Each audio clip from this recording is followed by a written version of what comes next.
నమస్తే, welcome to whistle.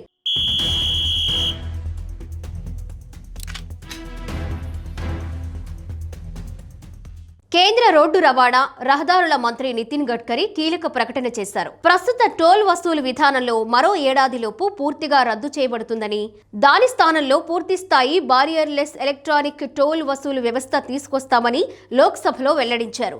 దేశంలోని హైవేలను ఉపయోగించే ప్రజలకు ఇకపై టోల్ ప్లాజాల వద్ద ఆగాల్సిన అవసరం ఉండదన్నారు గడ్కరీ. లోక్సభ ప్రశ్నోత్తరాల సందర్భంగా గడ్కరీ కీలక వ్యాఖ్యలు చేశారు. ప్రస్తుతం ఉన్న టోల్ బూత్ వ్యవస్థ త్వరలో ముగుస్తుందని, ఇకపై టోల్ పే చేయడానికి ఎక్కడా బారియర్లు ఉండవన్నారు. ఎవరో వాహనాన్ని ఆపరన్న గడ్కరీ 1 సంవత్సరంలోపు దేశవ్యాప్తంగా పూర్తి స్థాయి ఎలక్ట్రానిక్ టోల్ వ్యవస్థ అమలు అవుతుందని అన్నారు. ప్రయాణికులు అనవసరంగా ట్రాఫిక్ లో నిలిచిపోవడాన్ని పూర్తిగా తగ్గించడమే కేంద్రం లక్ష్యమని తెలిపారు. కొత్త టోల్ విధానాన్ని ప్రయోగాత్మకంగా ఇప్పటికే దేశవ్యాప్తంగా 10 ప్రదేశాల్లో అమలు చేస్తున్నట్లు గడ్కరీ వివరించారు. ఇది నేషనల్ హైవేల అభివృద్ధిలో అత్యంత కీలకమైన ముందడుగుగా పేర్కొన్నారు. హైవే ప్రాజెక్టుల విషయం ప్రస్తావించిన గడ్కరీ ప్రస్తుతం 10 లక్షల కోట్ల విలువైన 4,500 ప్రాజెక్టులు దేశవ్యాప్తంగా అమలవుతున్నాయని తెలిపారు. ఇది భారత రహదారి మౌలిక వసతుల అభివృద్ధి వేగాన్ని సూచిస్తుందని అన్నారు.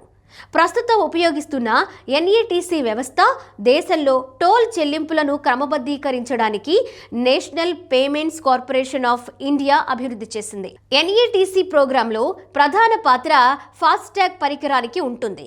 ఇది వాహనం ముందు అమర్చబడే స్మార్ట్ ట్యాగ్. ఫాస్టాగ్ వాహనం టోల్ ప్లాజా వద్ద ఆగకుండా గేటు దాటుతున్నప్పుడు వాహనదారుడి బ్యాంక్ ఖాతా నుంచి టోల్ రుసుము ఆటోమేటిక్ గా వసూలవుతుంది. గడ్కరీ వివరణ ప్రకారం కొత్తగా ప్రవేశపెట్టనున్న వ్యవస్థ ఫాస్టాగ్ ను మరో స్థాయికి తీసుకువెళ్తుంది. Multi lane free flow technology ఆధారంగా ఉండే ఈ వ్యవస్థలో టోల్ బూతులు పూర్తిగా తొలగించబడతాయి. వాహనం నిర్దిష్ట హైవే మార్గంలో ఎంత దూరం ప్రయాణిస్తే దానికి అనుగుణంగా రియల్ టైంలో టోల్ లెక్కించి వసూలు చేస్తారు.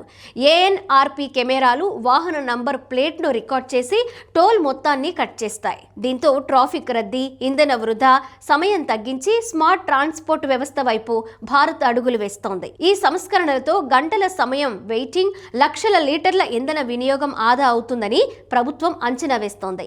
రవాణా సామర్థ్యం పెరగడంతో పాటు లాజిస్టిక్స్ రంగంలో కూడా ఇది విప్లవాత్మక మార్పులు తీసుకువస్తుందని నిపుణులు అంచనా వేస్తున్నారు. భారత రహదారి రవాణా రంగంలో పెద్ద మార్పుకు రూపురేఖలు సిద్ధమవుతుండగా ఈ ప్రాజెక్టుకు విజయవంతం అయితే భారత్ ప్రపంచంలోనే అత్యాధునిక హైవే టోల్ వ్యవస్థ కలిగిన దేశాల్లో ఒకటిగా నిలుస్తుందని గడ్కరీ పేర్కొన్నారు.